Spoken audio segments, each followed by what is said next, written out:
السلام علیکم ورحمۃ اللہ وبرکاتہ۔ ناظرین کرام، اس وقت اہل فلسطین اور فلسطین کے مسلمانوں پر جو ظلم و ستم ڈھایا جا رہا ہے اور جس بہیمانہ انداز میں وہاں مسلمانوں کا قتل عام کیا جا رہا ہے، اور تمام عالم اسلام اور یہ تمام اس وقت جو حقوق انسانی کی جو چیمپئنز ہیں ان کی طرف سے جو خاموشی سامنے آ رہی ہے، اس نے صورتحال کو مزید تکلیف دہ کر دیا ہے۔ اس تمام صورتحال کے اندر ایک سوال ہم سب کے ذہنوں میں بار بار آ رہا ہے کہ آخر اس معاملے کا انجام کیا ہوگا، آخر اس جنگ کا انجام کیا ہوگا، آخر یہ محاذ کب ختم ہوگا۔ ناظرین کرام، اس سوال کا جواب اگرچہ اتنا آسان نہیں ہے،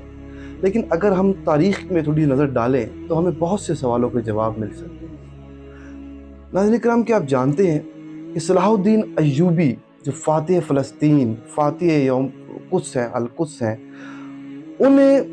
ان کی کامیابی میں جو بنیادی کردار وہ علماء و صوفیہ کی اس کھیپ نے سر انجام دیا جو مدرسہ غزالی اور مدرسہ قادریہ سے تیار ہے۔ جی ناظرین کرام،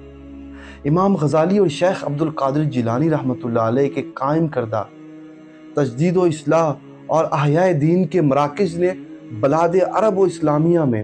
ایک جال کی شکل اختیار کر لی تھی۔ شیخ عبدالعزیز بن عبد القادر جیلانی اور موقف الدین ابن قدامہ جیسے فاضلین سلطان صلاح الدین ایوبی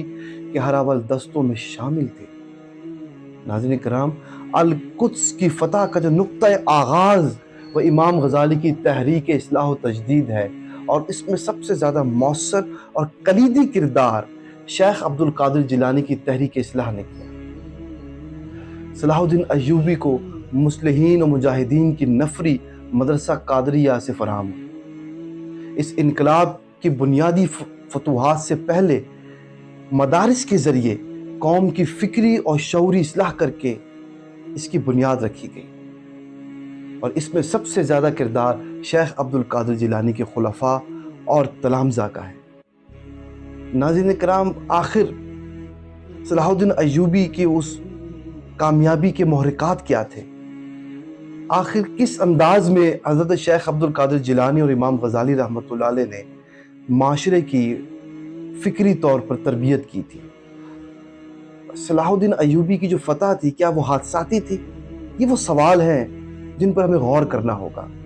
اور اگر ہم ان پر غور کریں گے تو ہمیں اس زمانے میں اس وقت جو صورتحال ہے، جو کرنٹ سچویشن ہے فلسطین کی، ہمیں اس کے حوالے سے بھی کافی سارے کانسیپٹس ہمارے کلیئر ہو جائیں گے۔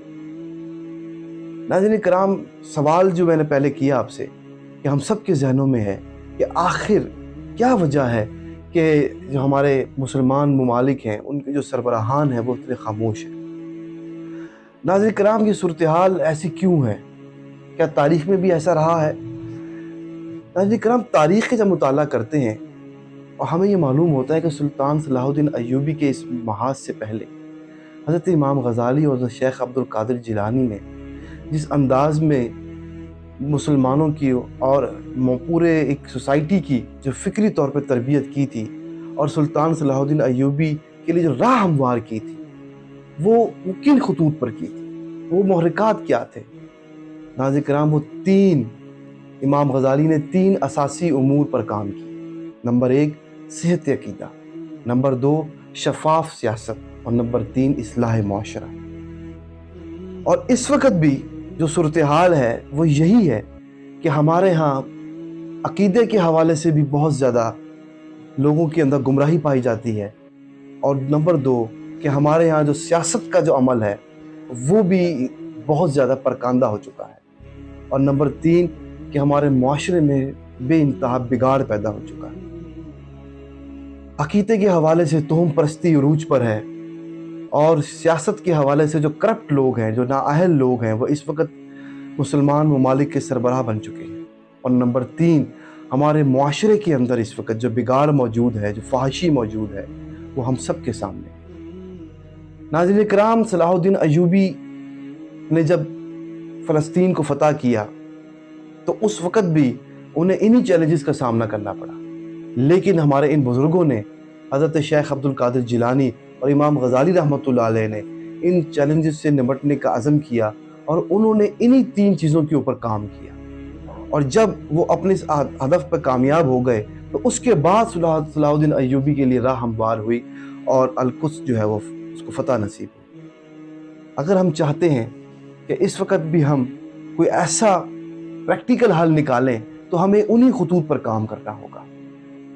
جب تک کہ ہمارے عقیدہ میں خالص نہیں ہوگا، جب تک کہ ہماری سیاست میں وہ لوگ نہیں آئیں گے جو کہ ایماندار ہیں، جو کہ متقی ہے، جو کہ اللہ کے دین کے غلبے کے لیے کام کرنا چاہتے ہیں، اور جب تک کہ معاشرے کے اندر اصلاح نہیں ہوگی، جب تک کہ معاشرے کے اندر جو ہمارے افراد ہیں ان کا تزکیہ نہیں ہوگا، تب تک یہ تمام معاملات حل نہیں ہو سکتے۔ ناظرین کرام، ہمیں عزم کرنا ہوگا اور اس پر کام کرنا ہوگا کہ اگر ہم چاہتے ہیں کہ ہمارے حکمران جو ہیں وہ ایک ہو کر، متحد ہو کر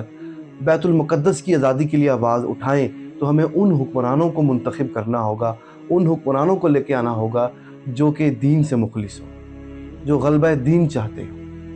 جو نظام مصطفیٰ سے مخلص ہوں۔ اور ہمیں اپنے عقیدوں کے اندر میں شفافیت لانی ہوگی۔ جو عقیدوں کے اندر مختلف قسم کا بگاڑ پیدا ہو چکا ہے، جو توہم پرستی اور جو مختلف قسم کی جو چیزیں گمراہی آ چکی ہے، اس کو بھی ہمیں پیوریفائی کرنا ہوگا۔